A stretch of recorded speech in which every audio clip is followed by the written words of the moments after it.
మీరు బాధపడనంటే నా మనసులో మాట చెప్తాను. ఏమిటమ్మా చెప్పు. నేను ప్రేమిస్తున్నాను. ఎవరిని? మీరు కోపడకపోతే చెప్తా. కోపడలే, చెప్పమ్మా. రాజాని.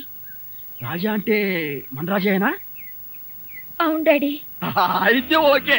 అమ్మో, ఎవరో అనుకుని భయపడి తెచ్చా. అతనంటే మీకు ఇష్టమేనా? ఓ తచ్చందిష్టం. అతను మన వంటవాడు కదా డాడీ. పిచ్చి తల్లి, ప్రేమకు వంటవాడు పాలవాడు అనే డిఫరెన్స్ లేదమ్మా. ప్రేమ సత్యం, ప్రేమ నిత్యం. ఈ ప్రేమకు మీరు ఒప్పుకోకపోతే బావిలో దూకుదాం అనుకున్నా. నువ్వు ఈ పెళ్లికి ఒప్పుకోకపోతే నేను బోరింగ్ లో దూకుదాం అనుకున్నా. డాడీ, మీరింత మంచివాడుగా ఎప్పుడు మారిపోయారు? మొన్న 1వ తారీఖు ఉగాది నుంచి.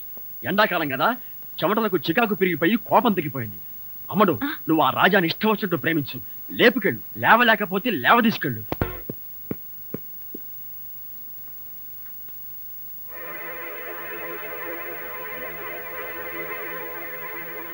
ఏమిటమ్మా అవుతున్నావు?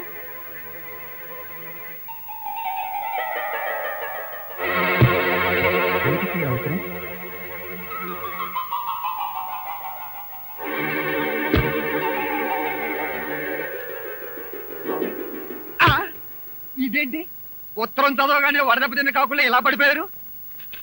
ఇందులో ఏముందబ్బా? అయ్యి బాబోయ్, ఇదేంటి చదవకుండానే కళ్ళు తిరుగుతున్నాయి? వద్దులే, లెగిశాక వీళ్ళే చెప్తారుగా. రాజా,